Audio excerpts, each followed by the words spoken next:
Hi there folks, Kirk here with Kirk Giordano Plastering. Today we're working in beautiful Daly City.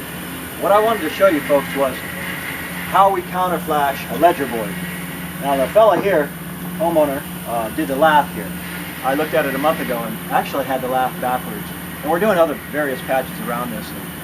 So he turned this wire the proper way. And a couple other places, I told him it's not such a big deal for the scratch coat. But now you know, put the wire on properly so that the ridges go against the wall. It makes it tougher to scratch if you don't, and it can hairline crack. Anyhow, the ledger board was here when I got here. It was to this mark right here, but unfortunately, the ledger board was right here. So now, and he had beautiful flashing up here. It was Z flashing. Let's see here, guys.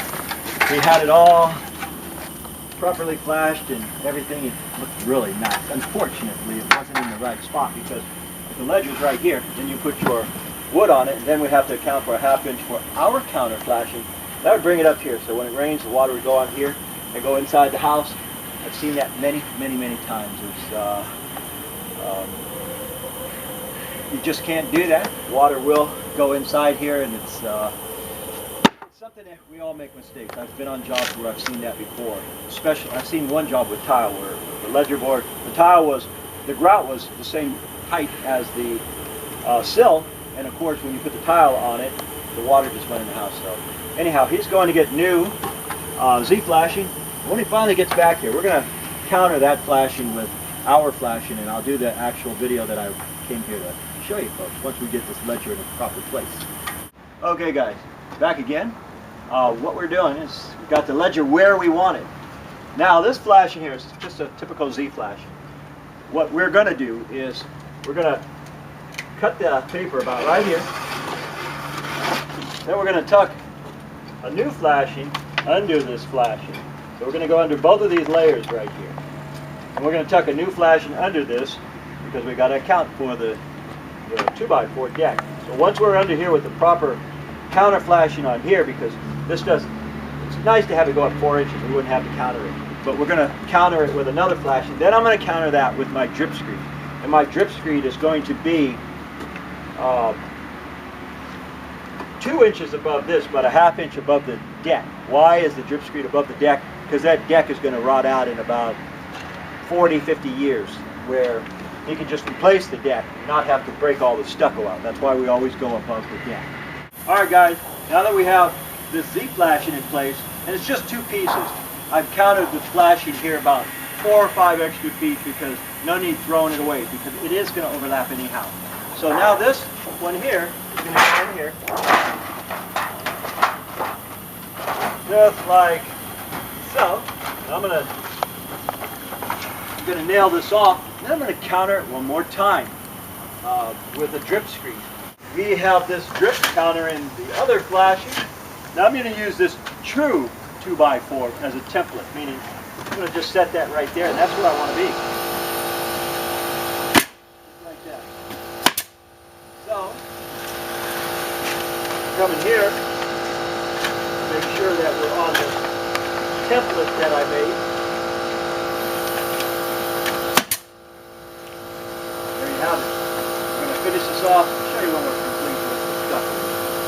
Okay guys, we're at a stage now where we're doing the fun stuff.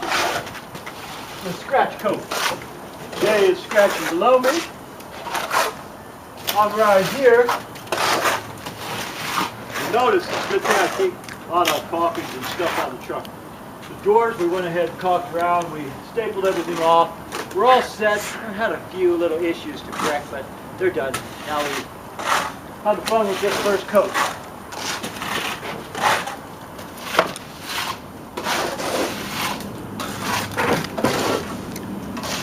Up there, make it ugly. So this thing is going to brown it out. Taking the rod. Now we square it off. Got any excess mud like this, I just find a low spot for it.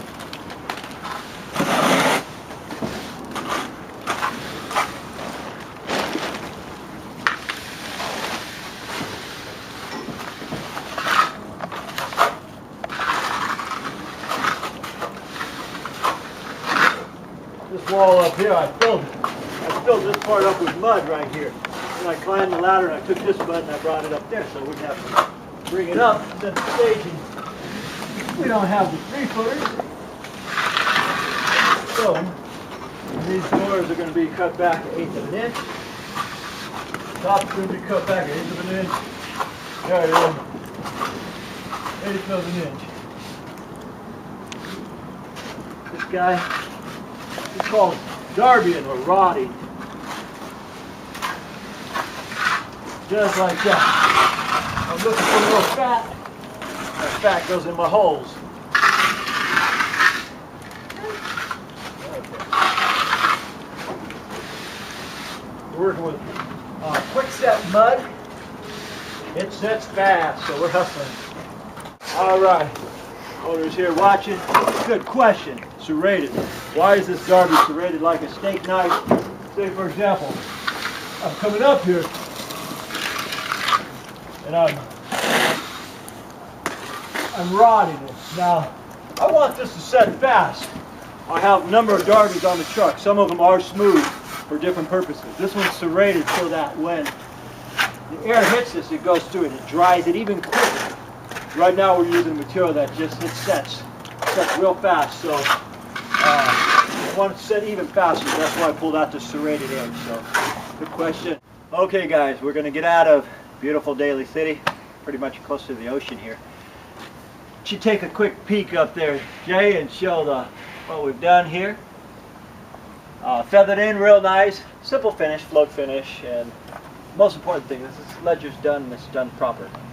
Anyway, my name is Kirk. I am with Kirk, Giordano Plastering. Thank you folks for watching. We'll see you guys on the next one.